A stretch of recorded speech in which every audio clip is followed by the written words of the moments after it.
Good morning, friends. Look who came to my house, an Easter Bunny. Today, we're going to have story and craft time with Scooter the Easter Bunny. Today's book is The Easter Egg by Jan Brett. Don't forget to look on the sides of the pages so you can see what's happening elsewhere in the story. The Easter Egg. Cheer up, spring is here. Time to start on my first ever Easter egg, Hoppy said. Each year, the bunny who decorated the winning egg got to help the Easter rabbit hide the eggs on Easter morning. Hoppy had been dreaming about being that bunny all year long. Now it was time to get started. Everywhere Hoppy looked, rabbits were working on dazzling eggs. I need an amazing idea, he thought.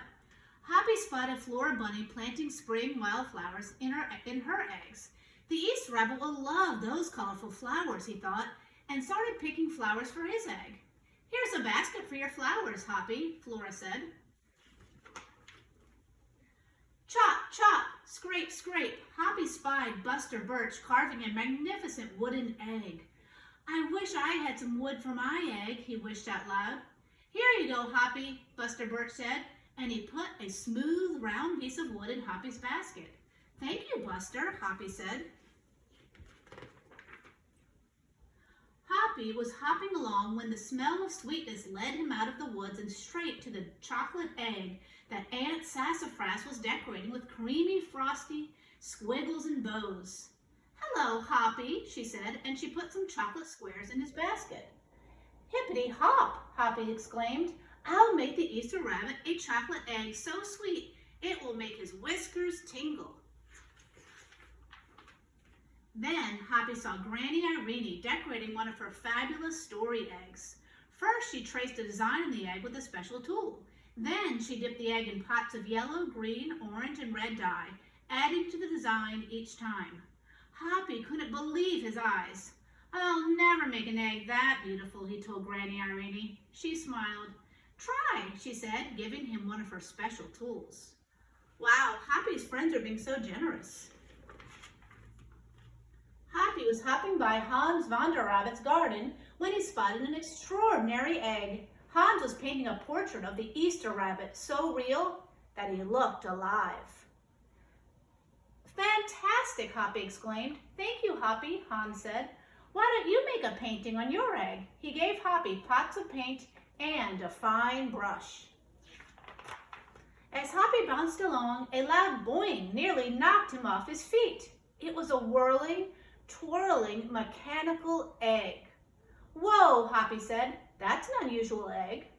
Would you like to make one? Roberto asked. Hoppy tried hard, but the harder he tried, the more parts and pieces piled up around him. Thank you, Roberto, he sighed, but I think I better make the egg that is right for me. Hoppy hopped back to the woods and lay down under a tall tree to think. Making a beautiful egg is harder than I imagined, he thought. I guess I don't have to win. I just want to make an egg that I'm proud of. Suddenly, the woods rang with the squawking of birds sounding an alarm. Mother Robin swooped down, calling loudly, as if she couldn't decide where to go. An egg had tumbled out of Mother Robin's nest. Inside the perfect blue egg was a baby robin that needed its mother to keep it warm until it hatched. Hoppy knew what he had to do.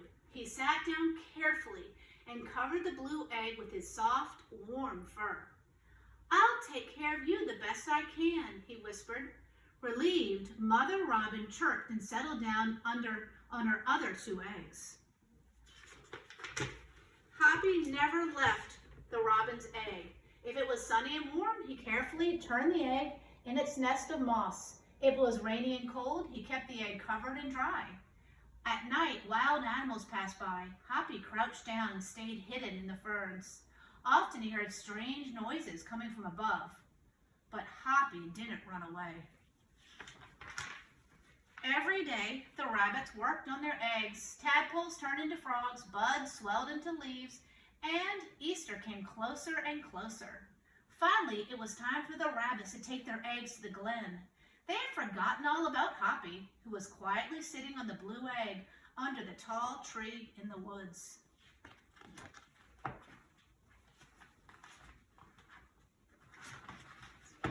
Early the next morning, the rabbits waited for the Easter rabbit. Suddenly, a beautiful wagon rolled toward them out of the mist and stopped. The Easter bunny stepped down from the wagon and admired the decorated eggs one by one. "You have brought me the most beautiful eggs in the world, but a very special one is not here," he told them. The rabbits were puzzled. Whose egg could it be?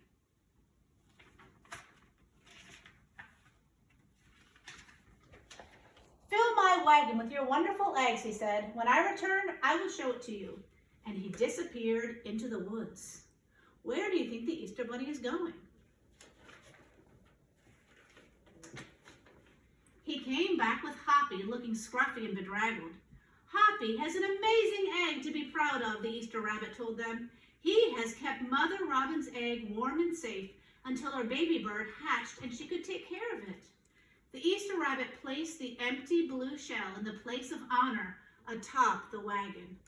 Now they were ready to go. The rabbits cheered for the egg that had surprised them all. "It is our best Easter ever, Hoppy," they shouted. Then the brave little bunny and the Easter rabbit rode off together to hide the eggs for the girls and boys to find on Easter morning.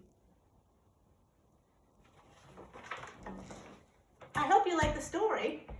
Hoppy was a very kind bunny to take care of Mother Robin's baby instead of working on his egg. What can you do to show kindness and love during Holy Week?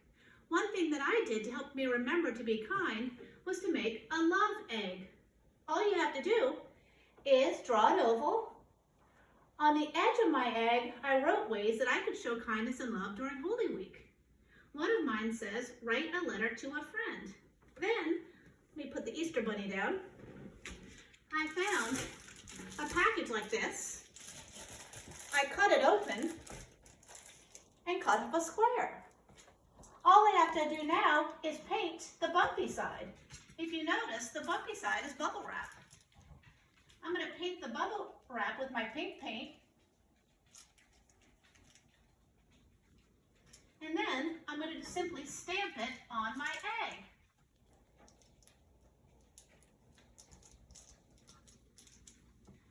And that's one way that you can make a decorative Easter egg to remember to be kind during Holy Week. Bye, friends. I hope you enjoy Story and Craft Time with Scooter.